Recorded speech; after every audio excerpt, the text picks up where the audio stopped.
Live, love, and lead. Live exemplarily, love authentically, and lead relationally.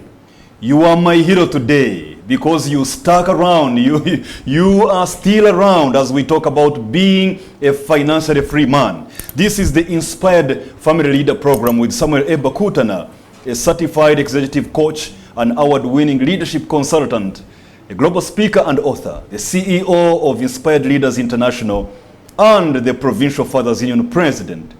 To talk about being a financially free man with me in studio is none other than Mr. Ronald Edward Mukasa Senkobuge. My brother, you're welcome. Thank you so much. How have you been? I've been well. Good to see you again after some good time. I'm glad to finally be here. Go right ahead and introduce yourself. Yeah, I want to kind of thank everyone who has joined us today. My name is Ronald Mukasa. Yes. I'm a financial literacy coach. I have had the opportunity of also supporting small and medium businesses to start and grow for the last close to 10 years now. Yeah. And I'm a husband and a father, and I'm very excited to be here today. Beautiful. Great. It's good to have you here this evening as we talk about being a financially free man. Maybe for the start, why is this important? Why is it important for a man to be financially free?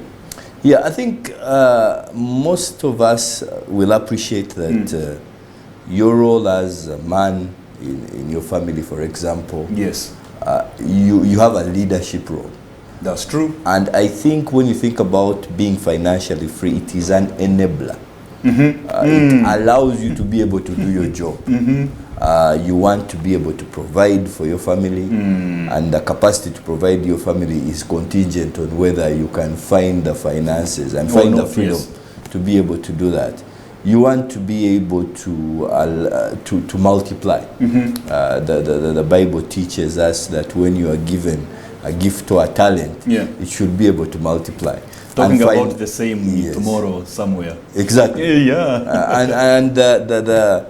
The fact that you need resources to be able to, for that to happen, that right there is a reason why you should consider financial freedom, but also to be able to share, to give, to be generous in your church, to be generous in your community, in your family. All those, being financially free allows you to be able to do that. So in the absence of financial freedom, even when you want to be generous, you can't because you don't have the wherewithal. Exactly. So that in there is the real challenge. I hear you. And for me to wrap it up, all that you have talked about, I see one thread going through, and that's the one word: influence. You see all the things you've talked about, they give you the power of influence as a man. Exactly. To influence your family, to influence your community, to influence your nation. Exactly. And somebody said that while the golden rule has often said, do unto others what you would like them to do for you, for him he redefined it. He said, whoever has the gold will make the rules. That's the golden rule for another time. Now, talking about men in our families becoming financially free, you've been doing this for quite some time. I've known you for 18 years. I was trying to go down the memory lane, and I remembered that we met in September 2005. Exactly. Around 19th, 20th. Yes. 18 years ago. And for all these years... does fly. Oh, yes. You can't believe it's all that time. So, over all these years that you have been a financial literacy coach, what are some of the mistakes that you have observed that most men make, which make it difficult for them to be financially free? I think there are a number, and I'll possibly highlight a couple of them, which are important. I think one of the first ones, and I think it's important as Christians, is the failure to understand who the owner of the money is. I think many times we get a feeling that the money which we control, the resources we control, we are the owners. Yet the Bible is clear that we are stewards. Yes. And stewardship means that you are the one who manages, who looks after that resource. Yeah, you are a caretaker. You are a caretaker. And being a caretaker means that there is an owner. And I think we need to understand the role God plays in our finances, that He is the owner and we are the stewards. So when he allows you to have a job and earn a salary, you are a steward over that salary, and there are things he recommends you should do with that money. But if you actually think that it is yours, you might actually make the mistake of saying, I have worked very hard, this is my money. And that means you don't do the things which you are supposed to do with it according to the steward. So believe that comes with consequences. Exactly, it does come with consequences. So mistake one is not knowing the real owner of the money, so that we can recognize our stewardship role. Exactly. And that absence of knowing the real owner of the money usually drives us into a couple of common errors and common mistakes we make. One of them, for example, is the fact that you can live beyond your means. You live beyond your means. So you get $1 million and you spend 1.2. So where is the 200 coming from? Where is the 200 coming from? And that becomes a trap. I mean, if the resource comes in and you live beyond your means, then that means that there is a trap which has actually, and you find that you do it once. So I borrow from Sam, he gives me some 200, then I get Mark gives me another 200, then I get a workmate, and very soon I notice that I go into trap number 2 of being in debt. Because I had to borrow, because I'm not living within my means, and I had to borrow, and then I end up in debt. And usually this is seated, and why most of us struggle to live within your means is because we are not even making simple budgets.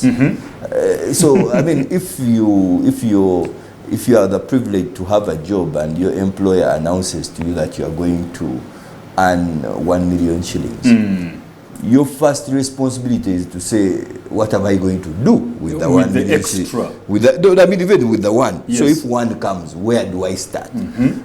What do I do to break it up? Now, if you don't go through that process, if when one comes and Sam tells you that this weekend we are meeting as friends and we are celebrating your daughter's birthday, in the heat of the moment you can contribute 400,000 to Sam because but the money I have. But you need to say, how do I cut this? Because there are prescriptions of what we should do. So the absence of a budget can lead to you living beyond your means, and usually it leads into debt. You end up using the money you don't have to buy the things you don't need in order to impress people who are not watching. Who are not watching. Who don't care. Who don't even like you, or you don't like. But the point is that you find that usually it starts in a very small way. So if someone says 500, should I sit down and write clearly what I'm going to do? Someone says, no, but I shouldn't, because it's a little money.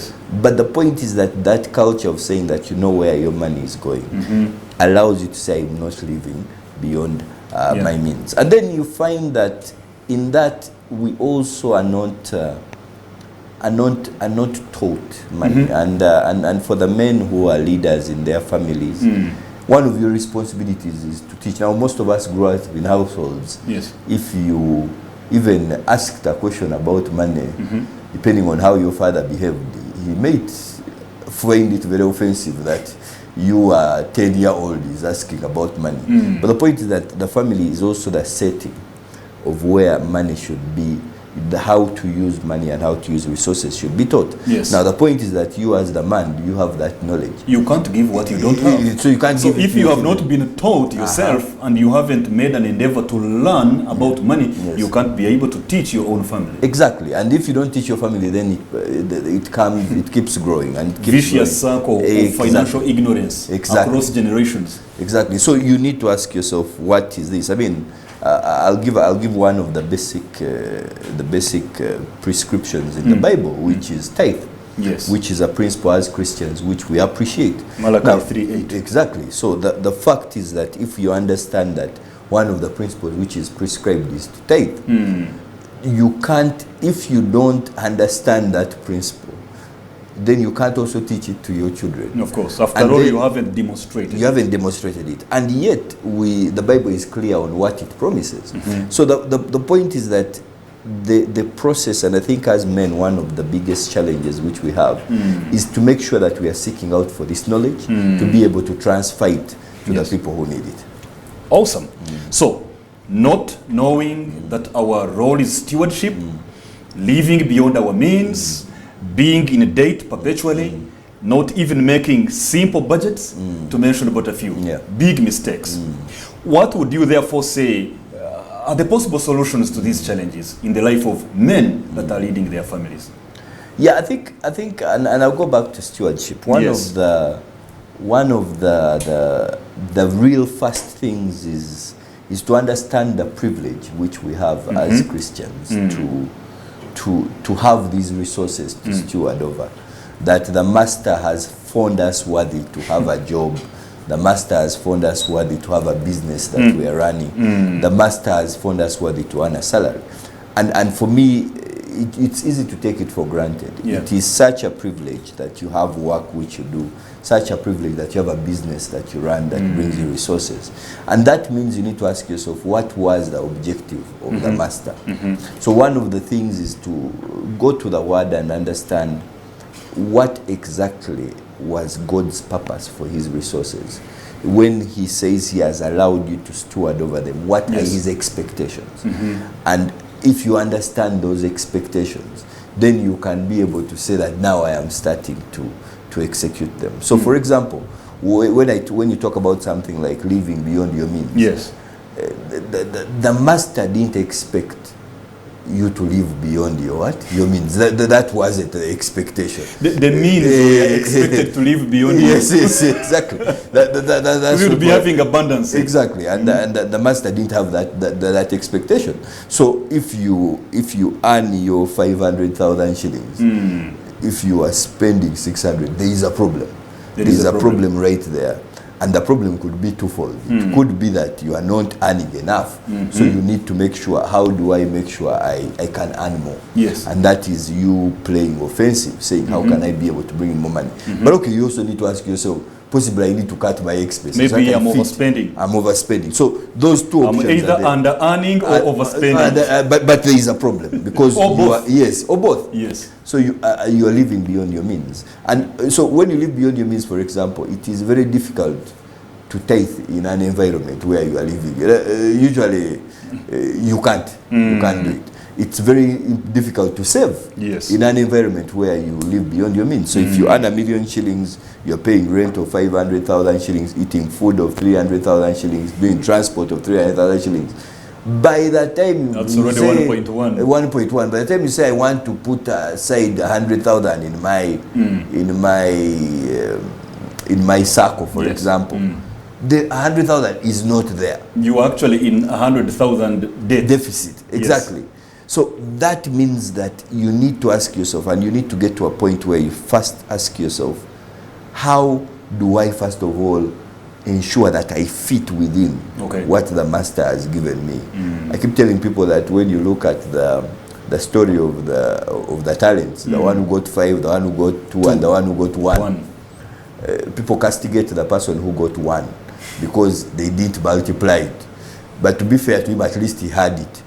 Because he didn't lose it. It was possible. Some people have even lost the 1 talent. They can't account for it. It is possible that they would afford it without the talent. So the point is that you need to say this resource which they have allowed me to have. At least you protect the resource. What should I do? And there are principles in the Bible which are clear, and there are principles actually which we teach in personal finance. The principle of tithing is one. It's an important principle. The principle of saving for emergencies, making sure that not everything becomes an emergency. That means of the million, possibly you need to put aside 100,000 as an emergency fund. Just in case. Just in case. I mean, when you think about the penetration of industries like insurance in this country, the penetration is very low, but when you think about the entire insurance industry, it is an emergency saving place. You say that I don't know when this child will get sick, but at the beginning of the year, let me put in 300,000 just in case, so that when they get sick, I can just go to the hospital and they get that. So it is in a way you are saving money for an emergency that will come. Because if you don't have savings for emergencies, what essentially happens is that actually everything becomes an emergency. The illness of the child is an emergency. Even your rent can become an emergency. So you start saying that even the giving birth of your wife becomes an emergency. Yet you were getting a periodic monthly update outwardly. And you knew that it takes 9 months. You knew at about this time the child. But when the wife enters the labor ward, it's an emergency for you to pay for the bills. Exactly, and that's the point. So it's a principle. Yeah. If you are not putting aside money for emergencies, the emergencies will come and they will hurt your finances. Actually, if you think about an entire industry like money lenders, and I'll talk about them in a moment, but the reason why someone goes to a money lender and accepts a deal of 20% per month, 10% per month, is largely because they are against the wall.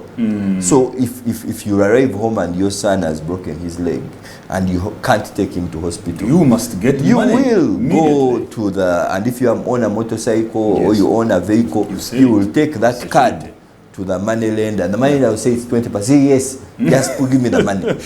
They say a beggar has no choice. Because you are against the wall, but it's also a sign that this bit of the emergencies, because what we know is that things are just not as straightforward as we hope.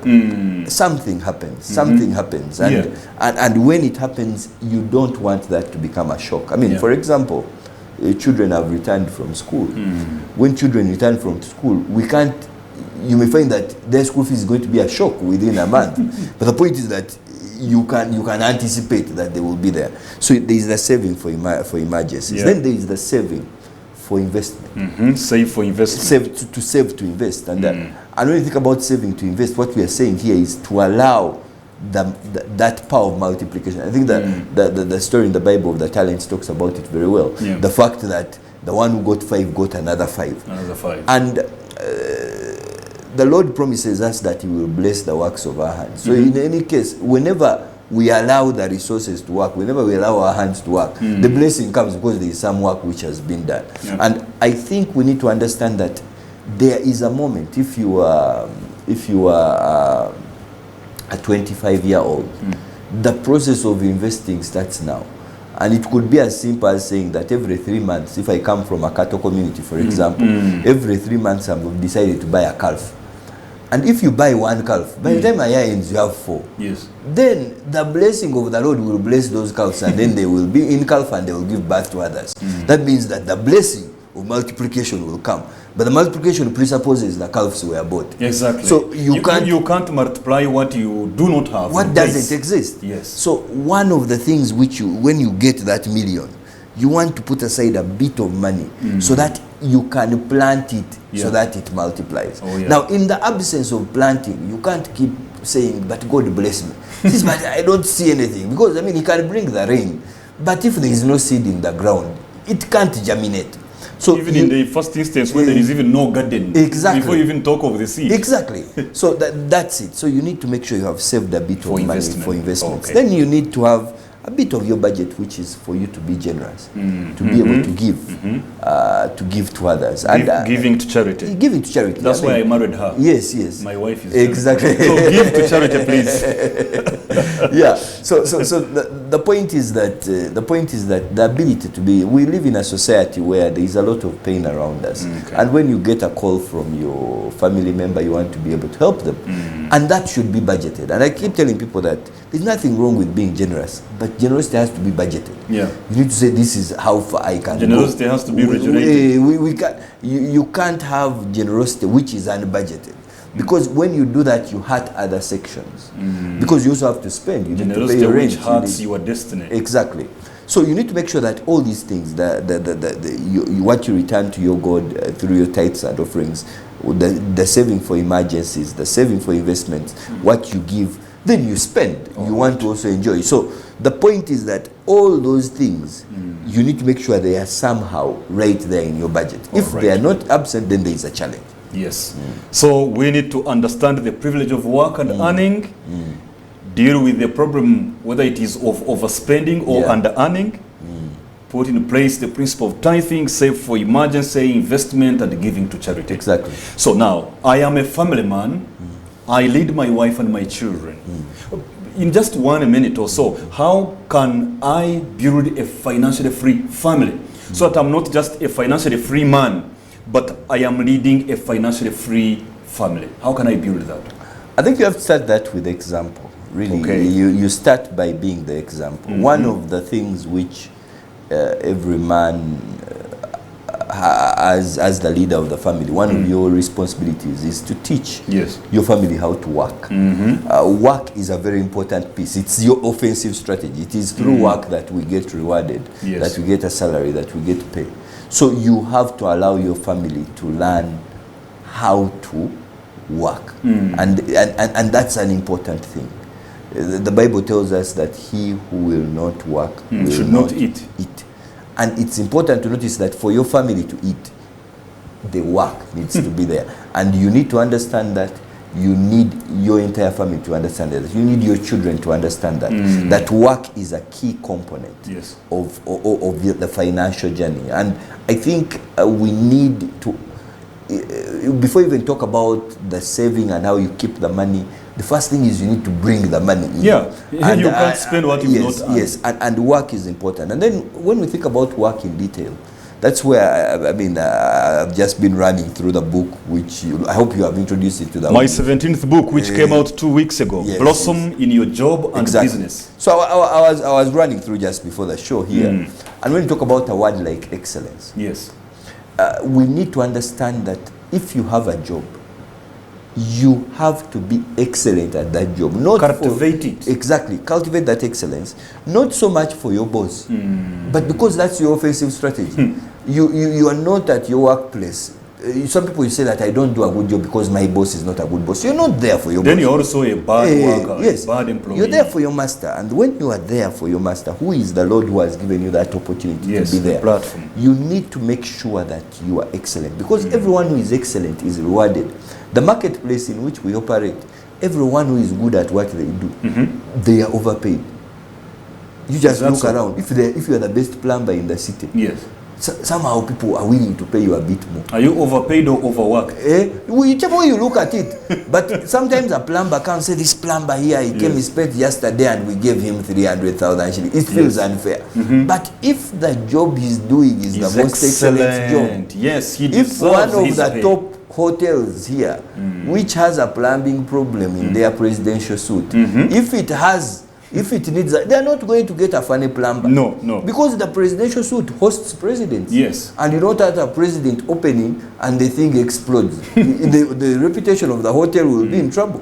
So because they have that challenge, they look for they the will say, best. we need the best person. So if Teach you are a plumber, them to work excellently. exactly. So they need to be excellent. Yeah. Then you say that now we need to say, when it comes in, what do we do? Those principles which I've talked about. Yeah.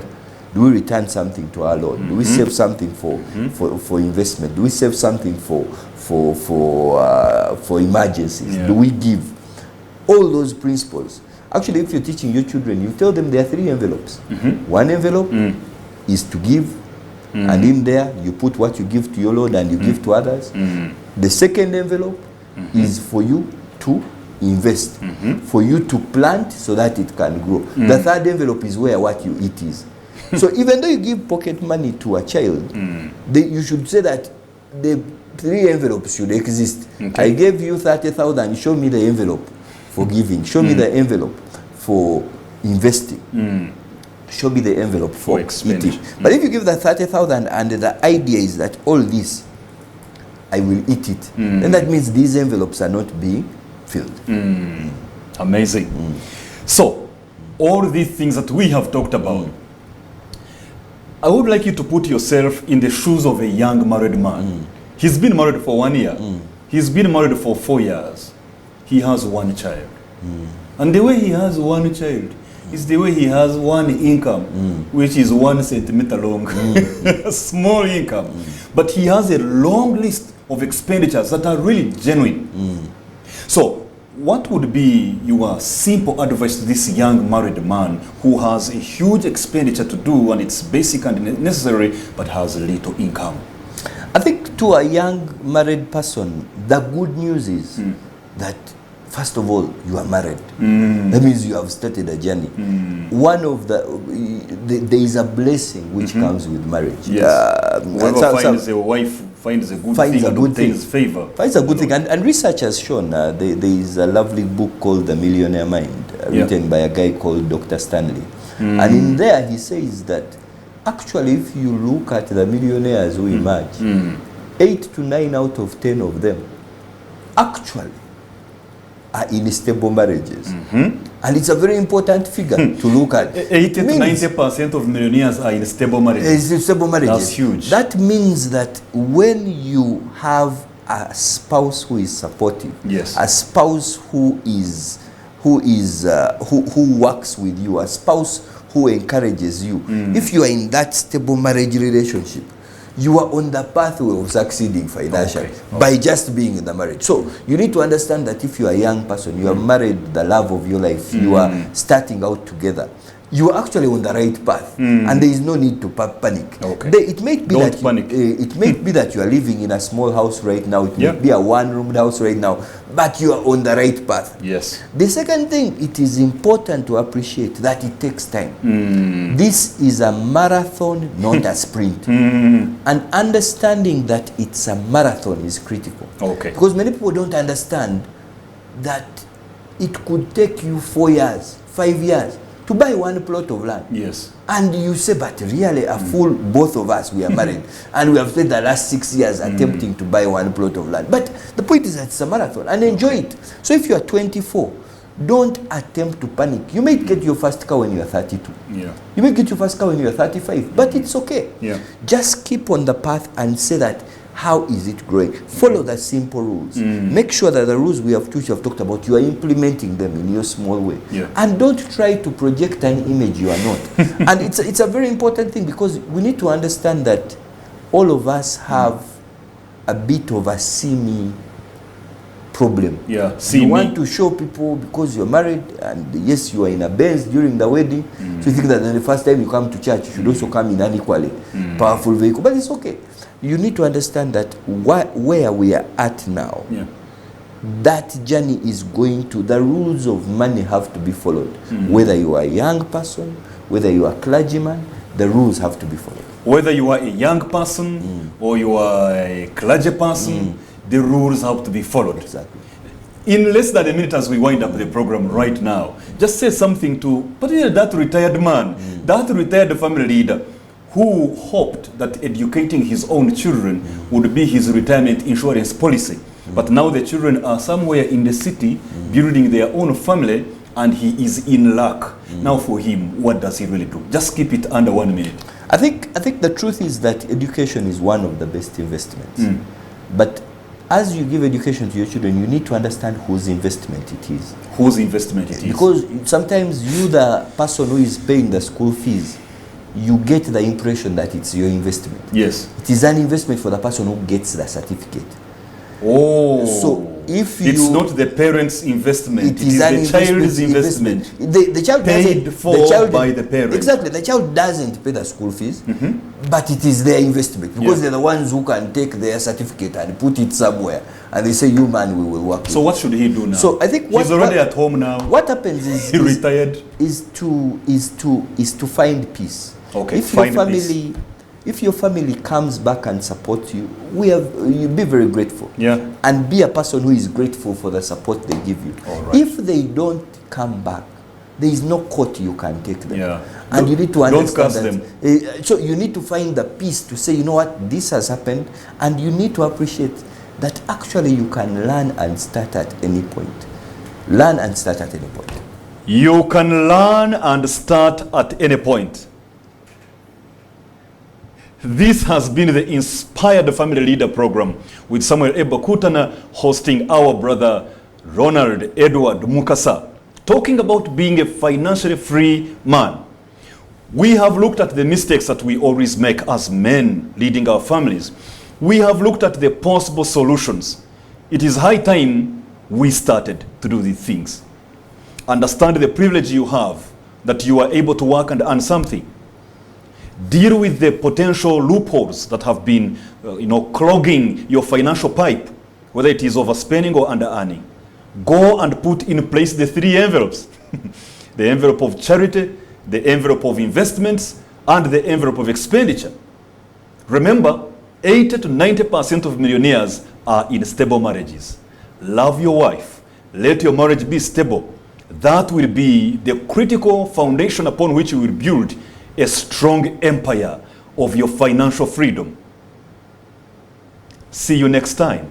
Live, love, and lead.